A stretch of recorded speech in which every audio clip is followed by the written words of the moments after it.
करनी का फल, लालची अंडा चोर बनाम ईमानदार किसान। बहुत समय पहले की बात है। बैतरणी नदी के किनारे बसा एक छोटा सा गांव था। उसी गांव में दो किसान रहते थे, रामदास और धनीदास।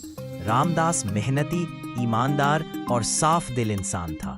सुबह का सूरज उगता और रामदास खेत में पसीना बहाता।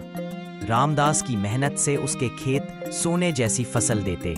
उसकी मेहनत का नतीजा ये था कि हर साल उसके खेतों में भरपूर फसल होती और धीरे धीरे वह संपन्न होता चला गया।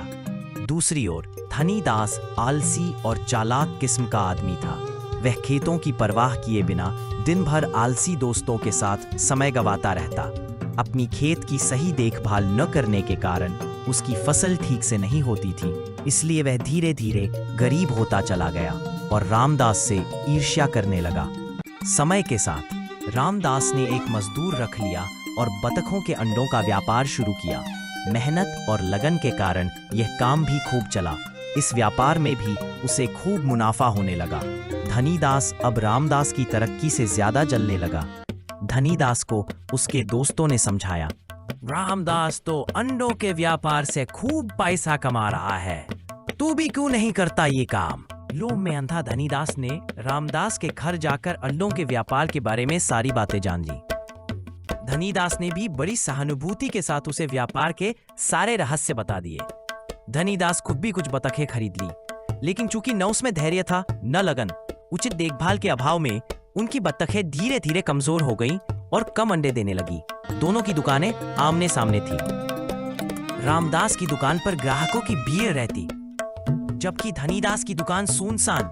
और फिर लोभ और ईर्ष्या ने धनीदास को चोर बना दिया। वह मौका देखकर रामदास की दुकान से अंडे चुराने लगा।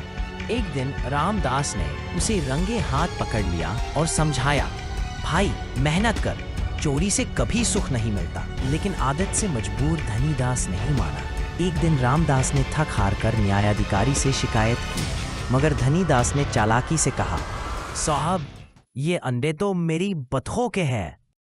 और सबूत न होने पर मामला वहीं खत्म हो गया। रामदास निराश हो गया। तभी उसकी पत्नी ने कहा, चिंता मत करो, कोई न कोई उपाय तो होगा ही। मामा गणपति से जाकर सलाह लो, वे तंत्र मंत्र और उपायों के लिए मशहूर हैं।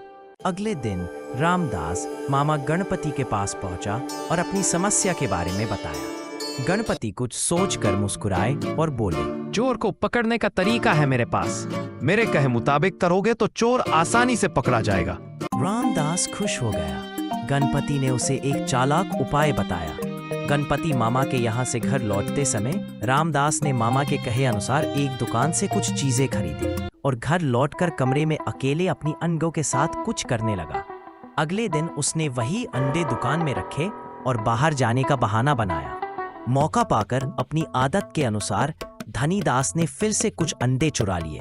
जैसे ही रामदास लौटा, उसने शोर मचाया, चोर चोर चोर। पास से गुजर रहा एक सिपाही दौड़ कर आया और दोनों को सामान समेत अदालत ले गया। न्यायाधिकारी ने पूछा, रामदास, फिर वही शिकायत, इस बार क्या सबूत है? रामदास बोला, हुजूर, धनीदास हमेशा कच्चे अंडे बेचता है, लेकिन आज उसकी टोकरी में उबले अंडे हैं। आप ही फैसला कीजिए कि उसकी टोकरी में पकाए गए अंडे कहां से आए।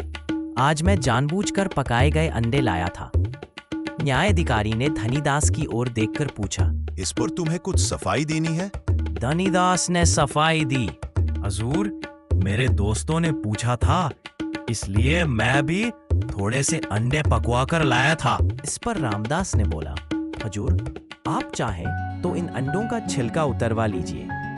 हर अंडे के नीचे मेरा नाम लिखा हुआ मिलेगा। अंडों के छिलके हटाए गए और सचमुच हर अंडे पर साफ साफ लिखा था, रामदास। यह देखकर वहां उपस्थित सभी हैरान रह गए। रामदास ने हंसते हुए पूछा, हुजूर, आप धनीदास से पूछिए कि उसने अपने अंडों पर यह नाम किस जादू का प्रयोग करके लिखवा दिया है। न्यायाधिकारी ने गुस्से में कहा, धनीदास, तुम्हारी चोरी अब साबित हो चुकी है, तुम्हें जेल की सजा दी जाती है। धनीदास शर्म से सिर झुका लिया।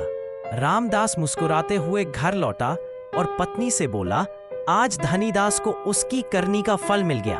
पत्नी ने जिज्ञासा से पूछा, तुम उसे चोर कैसे साबित कर सके? रामदास ने समझाते हुए कहा, धनीदास ने जो अंडे चुराए थे उन अंडों के छिलकों के नीचे मेरा नाम लिखा हुआ मिला। इसी वजह से उसकी चोरी साबित हो गई। पत्नी ने उत्सुकता से पूछा, पर आपका नाम अंडों के अंदर आया कैसे?